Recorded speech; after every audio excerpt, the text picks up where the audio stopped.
We are joined in the media center following the Menards NHRA Nationals presented by Pet Armor here at Heartland Motorsports Park by our funny car winner, Mr. Bob Tasca, who has been on fire. 4 or 5 final rounds, #1 qualifier, takes down Jack White in the first round, gets a bye run for doing so in the second round. Then it was Matt Hagan who fell by the wayside, and then ultimately John Force, once again a rematch of the Sonoma final with the same result, 4-0 against Force in final rounds. Back-to-back wins, and your first Topeka win, 11th of the career. Bob, talk about how you're able to do this and how on fire this team is. Oh, it's just a ordinary Sunday stroll. No, it was 100 degrees. I mean, I think this is probably one of the most challenging races that I've ever competed in. I mean, it was hot all weekend long. The guys were, literally on the verge of heat exhaustion going through these rounds today. But, you're seeing the consistency in this race car. You're seeing it move early, and then when it moves early, we're able to really control it through the middle so it doesn't smoke the tires. I give so much credit to Mike Neff and John Schaefer. They've really got this thing dialed in, and against Hagan, we knew it was a big matchup. Actually, the most challenging run of the day, which people don't maybe not even know this, was the bye run. What you didn't realize is that the clutch went in the car wrong. There was something bent in the clutch. We couldn't get the clutch set, so I get suited up in the car in the pits, and I'm like, oh my God! Like, the only way we can lose this is either not show up or not take the tree. And then I think we were doing 50 miles an hour going through these road courses with me. That was actually the most fun driving I did all weekend. And we get to the starting line, and for me, that's the biggest anxiety. The biggest anxiety I have is the anxiety of not being able to do it. Like, something goes wrong and you're not going to be able to have the chance. And when the car started up and I rolled through the water box, I said, oh man, it had so much tug that when I stepped off the clutch, it pulled the motor down. It was smoking the tires going through the water. And the only thing I could think about is I won't be able to hold the car on the beams. I won't be able to take the tree. And the car comes back and it's lurching, and I don't know, I think I had 1,000 pounds of brake pressure rolling into the second bulb just to make sure we took the tree, and I thought for sure when I hit the throttle it was going to smoke the tires. And it went out and ran 98, so we did everything wrong on that run and it worked out. And then Hagan, Hagan's one of the best out here, and you got to be on your A game against him, and we got a good win there. And old John, I think, did a little rope-a-dope to us. We had us in the left lane, and then last minute put us in the right lane, and where my guys are scrambling to the other side. And I told Forrest when we won Sonoma, I said, something, John, even when you lose, you win against me. And I mean that humbly, because he played such a huge role in my career early. There's things that I do in that car every single time that I get in it because of what he taught me.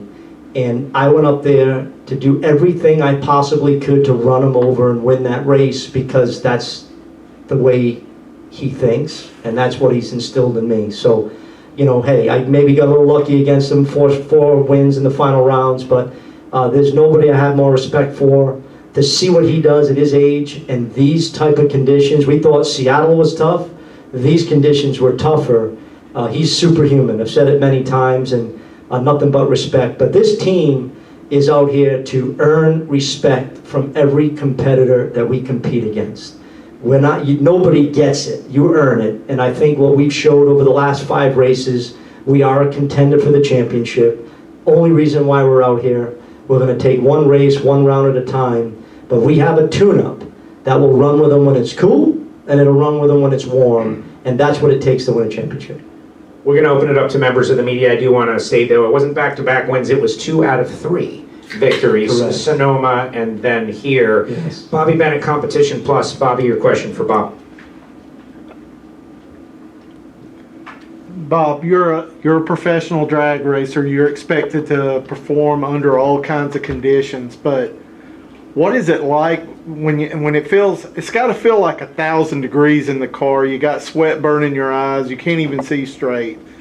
Yeah. Can you explain that? I think. Well, I can tell you, I was wiping my eyebrows and pulling my head sock down right before I closed my visor because the sweat's coming down by your eyes. But the truth be told, once the crew chief walks away, as a driver, I think it's one of the most surreal moments that you ever live is when you roll in and you put that top bulb on and you forget about everything else. You don't think about anything except winning. And that's the only thing that's going through my mind. And you hit that throttle and it's like an eternity to get to the finish line. I mean, you're accelerating at over 320 miles an hour and you're like, just please, get me there. I don't see them, I don't hear them. And then before I even care about the parachutes coming out, I'm looking for the win light. Who won the race? And you know, it's just a zone that you get in. And I think the better the car runs, the more confident the driver is. And I've done some of my best driving because I've had, you know, the best car, I think, of my career under me right now. As a follow-up, when you were a student in Roy Hill's drag racing school back in 1995, we had these same exact conditions out there. Yes, we did. Do you think that, I mean, how did you react back then and think, my gosh, could I ever do this when it came down to it? And Bobby knows this for firsthand experience because he was actually with me at that 1995 Roy Hill drag racing school. But you know, I think in life, you're blessed with the people that believe in you. You're thankful for those that have helped you. And those moments with Roy Hill, you're talking about Uncle Roy, and I know he's out there rooting for me. You know, that's what ultimately molds you into the driver that I am today, is all of those experiences from all those people that have influenced me. And, you know, I'm just proud to be out here making the people and the fans that believe in me and support me excited about what we're doing, because that's what it's all about. And him yelling at you outside of the car. car. I think he yelled at you. No, he yelled at me. I don't think he was yelling at me. No. Lee Craft, Monday Morning Racer. Congratulations, Bob. So what makes this run different and gives you so much confidence compared to other runs you've had in other seasons for you to make a statement such as, you know, we can go on and win a championship in 2022? That's a great question. The breadth of our setup, and that's the answer. So we've had cars that ran really good in the heat. We had some cars that ran really good when it was cool. We never, in my career, we've never had a car more complete as this car. And we can run when it's hot, when it's cool, when it's in the middle. And when you have a car like that, I mean, clearly Robert, Hagan, John, I mean, the top 4 or 5 cars all throughout this season have shown brilliance. You're going to be a contender. Now, like anything else, I think John said many years ago, I'd rather be lucky than good. We're going to need some luck. But ultimately, you put yourself in a position to win. And that's all you can do, and let the chips fall where they may. But I got the most complete car that I've ever had.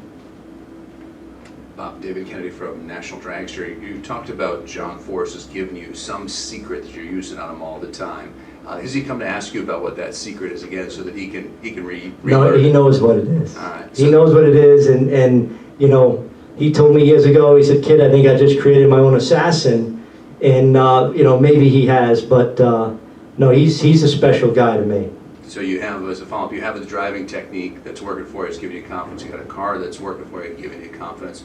What are you working on next going into the countdown that we can watch for? I think, and I say this because I hope I'm sitting here in Brainerd. I think Brainerd is going to be a very pivotal race for the championship.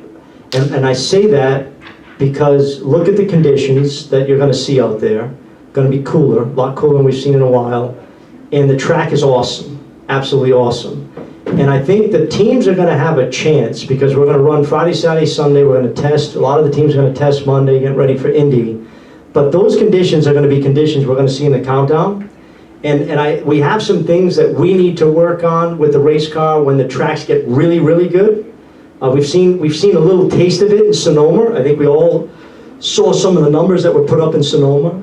But I'm really looking forward to Brainerd because I think you saw the extreme here, I'd say racing on the surface of the sun, and then we're going to go to Brainerd and get ready, take the big bat out. And it'll be nice to see the teams that have done well out here can turn the switch and do well in Brainerd, and you know, I fully expect we'll be one of them. We're looking forward to that. Bob, before you go, just a final note. I noticed that Shafi was back on your team, kind of a pinch hit situation. One of your crew guys, to be able to deliver a victory in that moment, one of your crew guys had to leave. If you could share some information about that, because I know it's very emotional to you and your guys. Yeah, it was devastating news this past week. Jared Stewart, our clutch guy, has been out here on many teams, was on Higgins' team for quite a while. Just a first-class kid. Wonderful family. His dad passed away suddenly last week, and he was brokenhearted. He couldn't come, and obviously, we grieve for him and his family. And I told him, I said, listen, we're going to dedicate this win to you and your family. And Schaefer, my crew chief, called me, and I said, well, okay. I said, well, are you putting the clutch in the car? Because that is like the heart of a race car. And what I was worried about is that even when you do it right, it's like, your grandma makes an apple pie and you make it exactly like she does, but don't taste anything like it.